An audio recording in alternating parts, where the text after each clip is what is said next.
the testing UX PM sync for September 30th, 2021. And it looks like we don't have any follow-ups from last week on the agenda.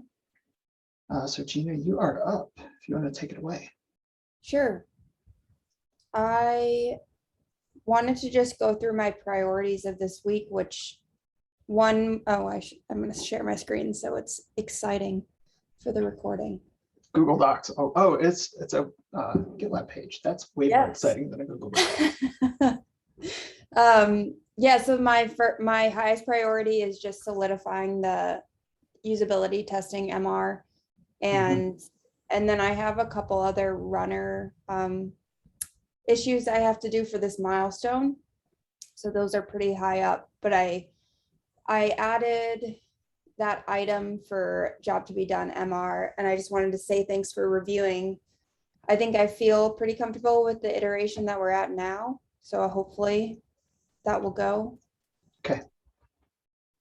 And oh yeah, and then I just have a working group. The MR widgets working group has started creating MRs to like update those now with the new format, and Peyton created one for performance testing today, and if you click on that you can see I originally thought I did not need to review that. It does need UX review, but it's not going to be, it's refactoring the widget so that it can take in the core component changes once the core component is set up. So I'm attempting to get that up on my local now just to see what it is like in different scenarios to make sure that it can take in those changes. Cool.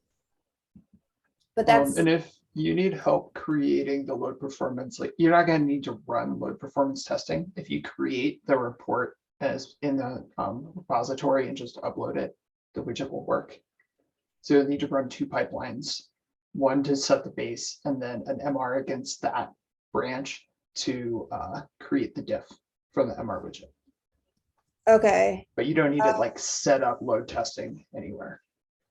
Okay, well, what I attempted to do was we have that current project with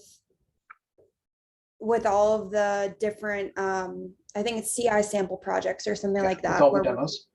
Yes. So I was trying to just take that and import it into mine so that I didn't even have to do that.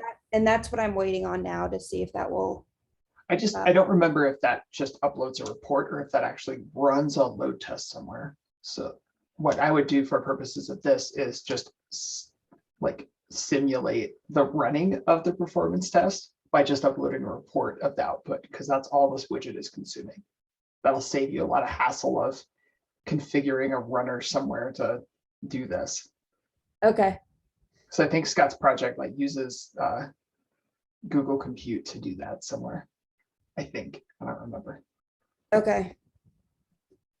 Yeah, I think they're okay. I'll look because I saw instructions that Peyton had given about just adding something in the report, the base path and the head path. Does that sound right? Yeah.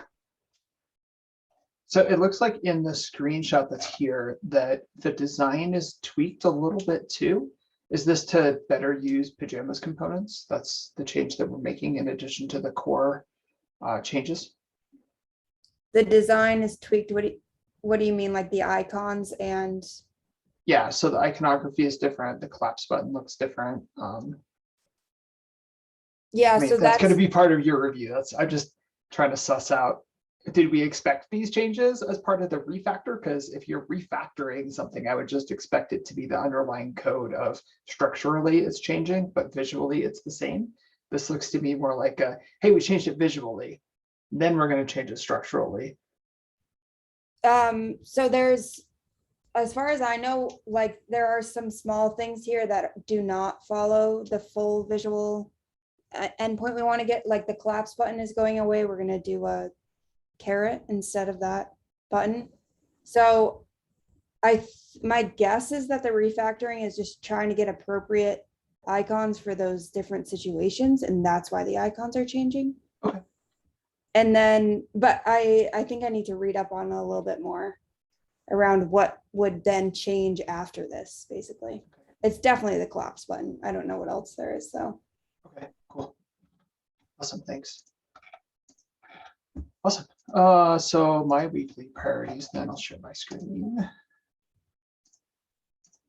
What do I got this week? So I'm working on transition issues, or my transition issue, getting ready to transition out of testing over to pipeline execution. This week I created the 14.5, 14.6, 14.7 planning issues and scripts for them. I think that I shared one or two of the scripts, but I'll go back and make sure that they're all shared with you. And I have a block of Gina content that is, it's just didn't care. It's Gina content that I assume you'll populate for me.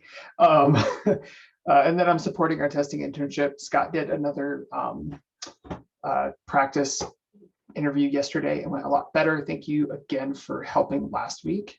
It was great feedback for him. And yesterday's added a little bit more, but there was a big step. He's doing great. And then our customer journey research. I have a bunch of interviews scheduled. I screwed up with Calendly though. There was a conflict between Calendly and whatever that thing is that we use that creates focus time, that it blocked a bunch of time in the first 2 weeks of October. So the first round of emails I sent out, nothing got scheduled until like the 15th of October. So I have a bunch of end of the month interviews. I might cancel a couple of those because I have like 9 or 10 of them set up now. So yeah, I'm gonna fix that just to get that all wrapped up. And then, yeah, those are my priorities for the week. And then, so next on the agenda, I wanted to revisit the maturity plans. I had created that deck and shared the video, which I shared again yesterday.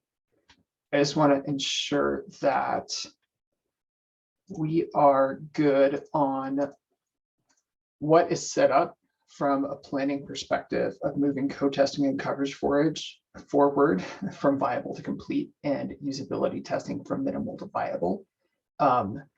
I haven't done the jobs to be done review in this quarter that I said I would do.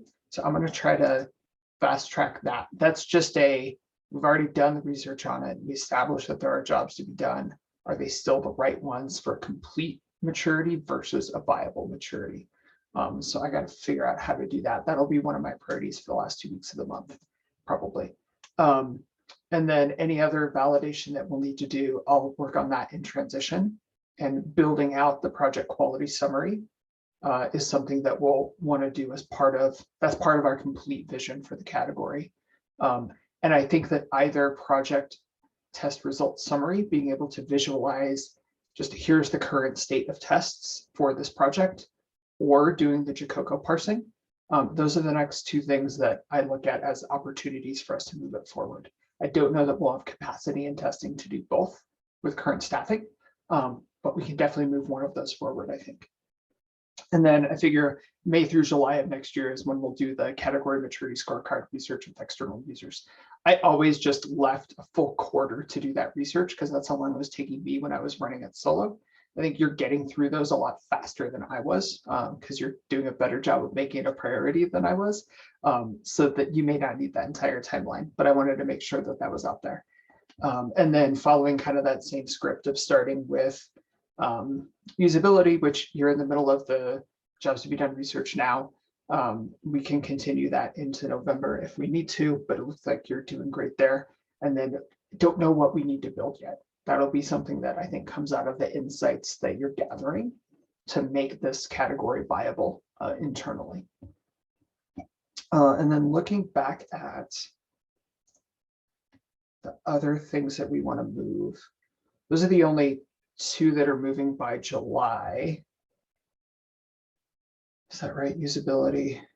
Yeah, code testing and coverage. And then I feel like there's one that I had scheduled to move in October. So we'll want to start then in November, probably the next cycle of that as well, of starting the job to be done validation.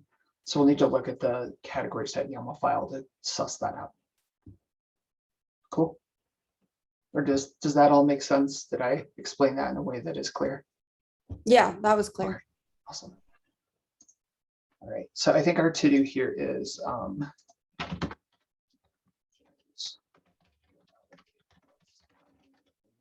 October to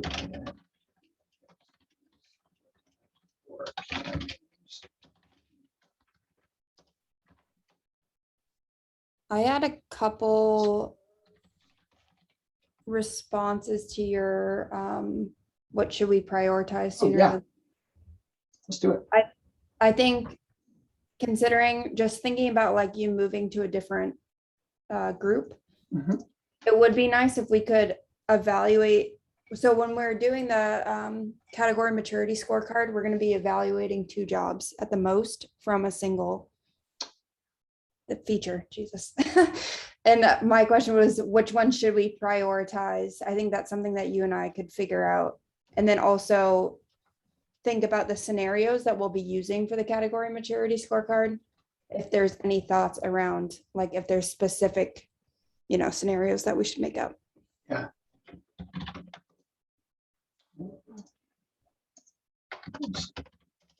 Writing down a quick to do. I'd forgotten that we had moved the code quality job to be done over to the SAS team. It's still sitting here. So I'll get rid of that. We have tests ran, status of the project's tests.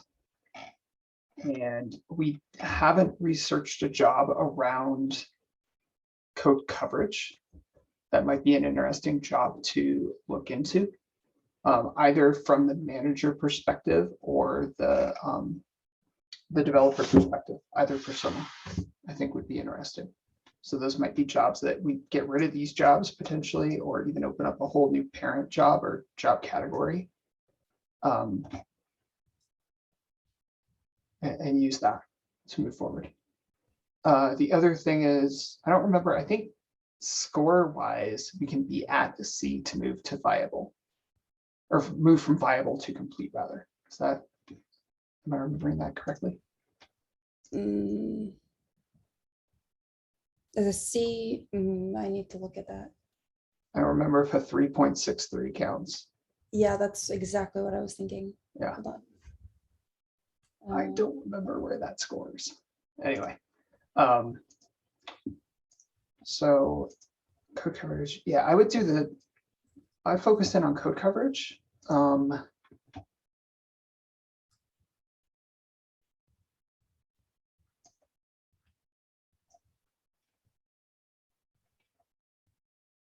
We might test on this job. When I open an MR, I want to see if the code changes are covered or not. We have that capability now with the test coverage visualization. Yep. So we could test on that job. I don't know that flaky tests is going to be necessary for us to get to complete. I feel like just tell me the status of the tests is going to be a better first step for us to get to complete. That aligns us better with what customers are used to getting out of their CI when it comes to here's all the tests that ran. Flaky tests would get us, that's a good step to lovable for this category. But I think just give me a list of the tests that ran first might be a good step towards complete. Okay.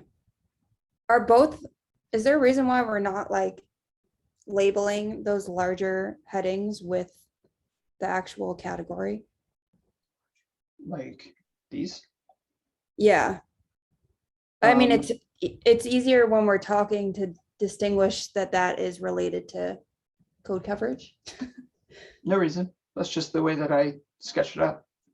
Okay. I would be happy to collaborate on an MR to make this more clear. Okay. There's a jobs to be done. Let's see. I go into. Let's see if I can find the spot.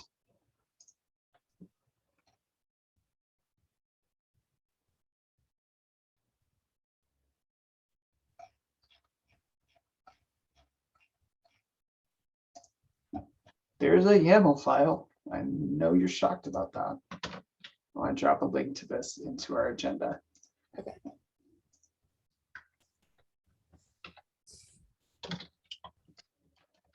To just job.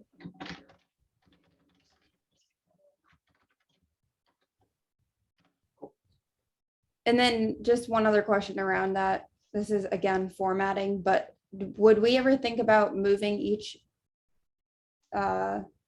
like job category to its own page rather than putting them all on one page?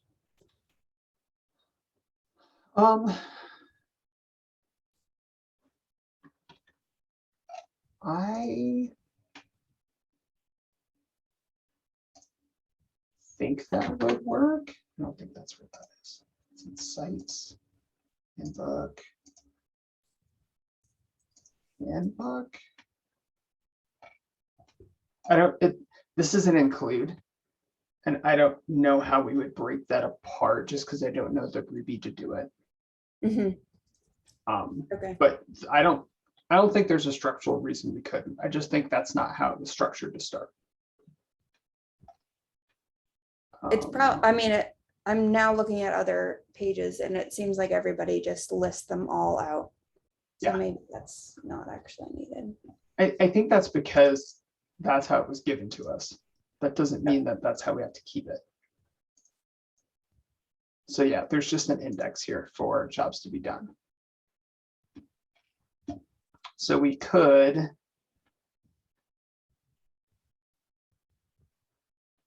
I think it would involve changing the job to be done YAML file setup so that the partial works different, so that you had a different, you would end up with the different pages that include just part of the YAML. Right. I don't know that there's anything stopping us from doing that, but I don't know how these partials work. That's the only reason that's why you get big shrug from James today. Well, maybe we should focus on just making that initial improvement too. And by we, I mean, I can open an MR to adjust the names first. That sounds good. Yeah, open it up, set Scott and I as the reviewers, and we'll go forward from there. Okay. Awesome. Did we talk scenario, or did we close out your item for scenarios to be used for the maturity scorecards? Great. And then user criteria for recruitment. Yeah, I brought up recruitment just because I feel like that is one of the things that's been taking the longest for me, at least. So I just wanted to make sure that we have the right personas and we know if we need a screener, even though this is like a year in advance. That's what just came to mind. As we're moving from viable to complete, it should be a lot easier because we can use a screener externally. I would focus in on, do they use CI/CD? Do they run tests? And do they see them in GitLab? If you can get that narrow on your screener. Okay. Because we want people, or even if they don't do it within GitLab, do they do it? And then we can evaluate when they're completing that job, how successful are they at doing it within GitLab? That's what I would focus in on as far as the criteria for recruitment. And it should get easier as you move externally because we're going to need to validate with actual customers outside. Right. Okay. Yeah, I haven't recruited externally yet, so it's actually really easy. Caitlin makes it easy because she's amazing. Okay. Great. Awesome. And then my last point was just about usability testing and just making sure that we prioritize the jobs. Although I think there would only be, with my MR that's up, I think that there would only actually be one larger one. No, there was two. So Maybe we've gone through the just process of establishing the jobs to be done, and now we need to score them with the scorecard. Yeah. Yeah. Okay.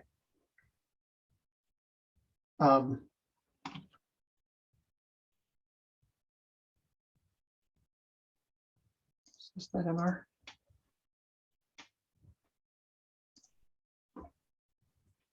Yeah. Yeah, if we can do both. I mean, when I did the scorecard, I did both, and my interviews were still only 20 minutes, especially internally. Because you're going to want to have a scenario all set up ready to go for them where they can jump into an MR and start. Yes. Unless we're evaluating setting up an environment, in which case give yourself an hour.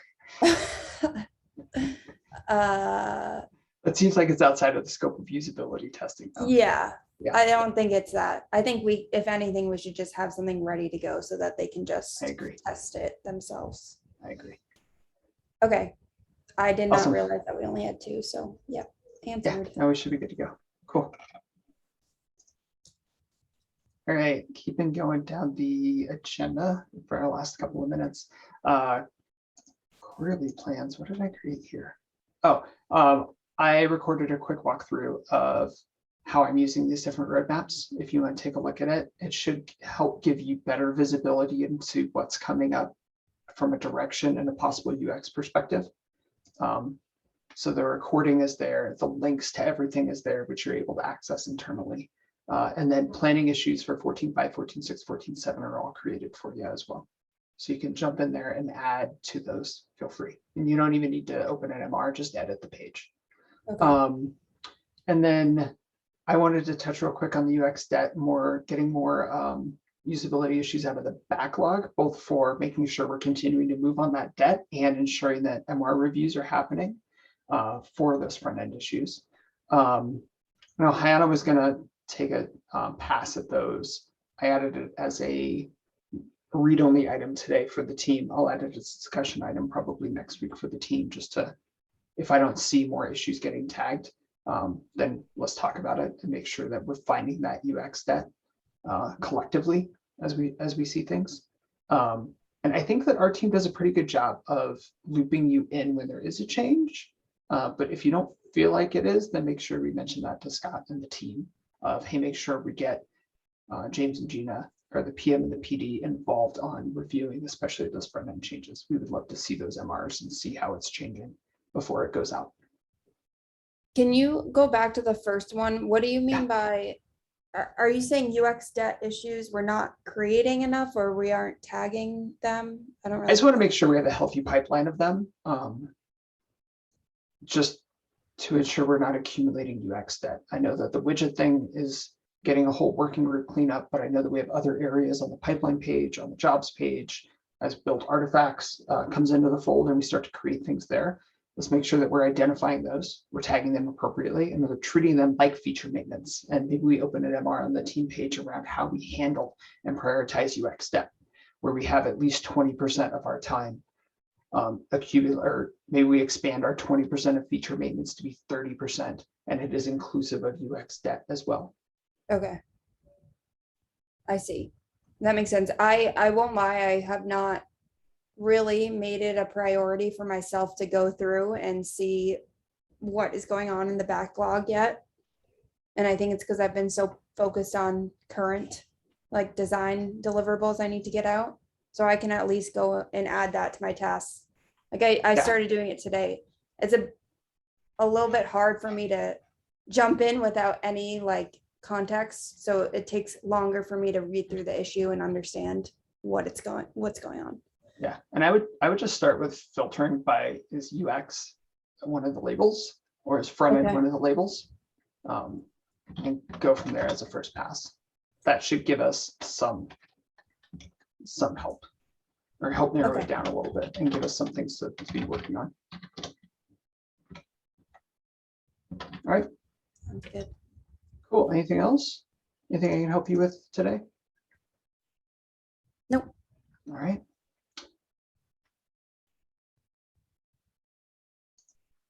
Oh, hold on. Yeah, people are yapping at me. All right. Well, I will see you then on the internal customer call, hopefully in a couple of minutes.